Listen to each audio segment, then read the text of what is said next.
Bienvenue dans le monde des expressions idiomatiques, ces petites perles de langage qui pimentent nos conversations et nous font sourire. Aujourd'hui, découvrons ensemble l'importance des idiomes dans l'apprentissage du français. Souvenez-vous, rien ne sert de courir, il faut partir à point. Alors, restez sages et suivez cette vidéo jusqu'à la fin pour découvrir les trésors linguistiques qui vous attendent. Salut Lucas. Salut Emma! Oh là là, il pleut des cordes! Des cordes? Où sont-elles? Non, Emma, il pleut des cordes est une expression idiomatique. Cela signifie qu'il pleut très fort. D'accord, j'étais en train de chercher des cordes tombant du ciel. Maintenant je comprends. C'est une façon imagée de dire qu'il pleut beaucoup. Comme chez nous en Angleterre, on dit parfois « It's raining cats and dogs » pour dire qu'il pleut très fort. Ha ha ha! C'est amusant d'imaginer des chats et des chiens tombant du ciel. Les expressions idiomatiques sont vraiment fascinantes. Maintenant que la pluie se calme, est-ce que tu veux aller prendre un café pour continuer notre conversation?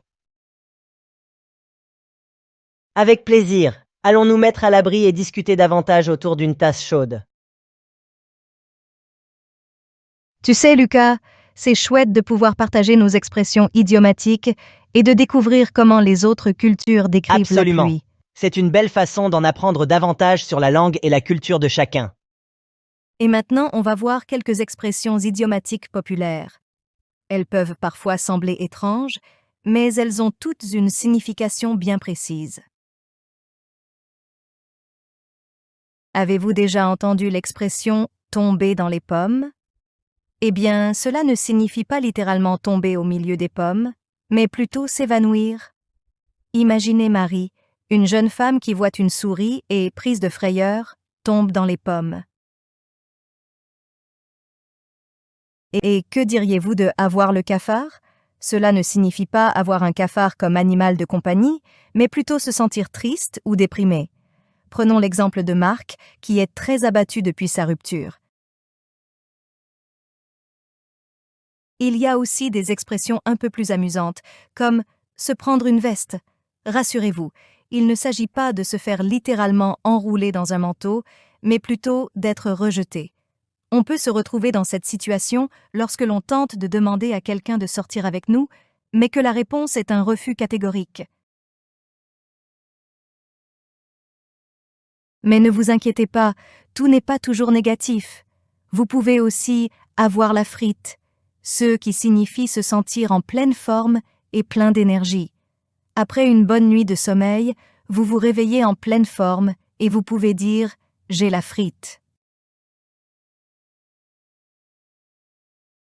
Nous avons également des expressions qui décrivent notre état d'esprit ou nos actions, comme « être dans les nuages » pour dire que l'on est en train de rêvasser ou de penser à autre chose.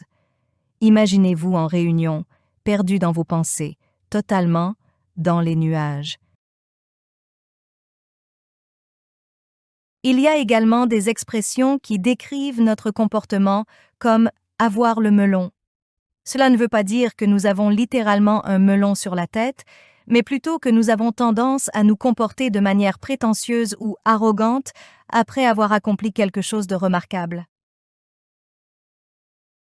J'espère que vous avez apprécié cette exploration des expressions idiomatiques françaises et que vous vous sentez maintenant plus à l'aise pour les utiliser dans vos conversations. N'oubliez pas de les pratiquer et de les partager avec vos amis et votre famille pour leur donner un sourire et rendre vos discussions plus colorées. Merci de m'avoir accompagné dans cette aventure linguistique. N'hésitez pas à revenir pour découvrir de nouvelles facettes de la langue française et à explorer d'autres sujets passionnants. À bientôt!